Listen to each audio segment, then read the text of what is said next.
if we're thinking about the Longhorns, we're gonna get killed, on Friday. We better be ready to play on Friday. Hey, Coach, Miles with the Spirit. You just said earlier that this game will be won in the trenches. What have you seen from you guys that makes you so confident that they will get the job done?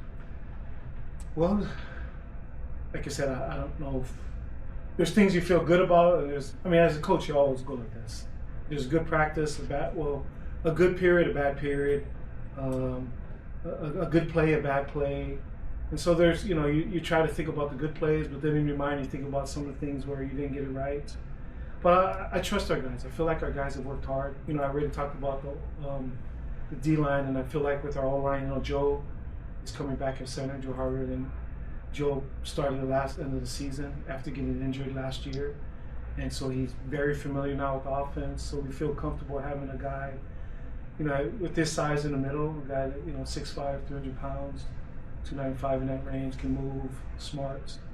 Our two guards are pretty athletic kids, Tyler Chen and Sione Namane, and so we feel really good about those guys. They played a lot of football for us last year. And Seti Lapuahu is our left tackle, and Seti's the guy that started all last year for us. The new guy is Nate Hale, but I guess to answer your question, it's a really good question. If there's any question mark going on line, it would be him. But I thought he had a heck of a spring ball and a great camp. So because of that play and the way they played, I feel good. And we got some backups in there. Hudson played all last year as our center for 7 games.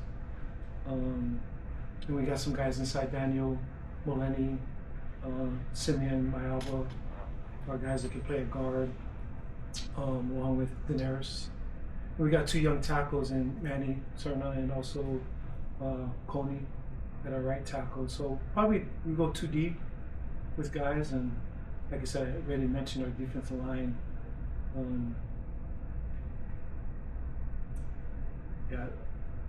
You always feel good, but we haven't played yet. So you're always kind of like cautiously optimistic. I'll put it that way.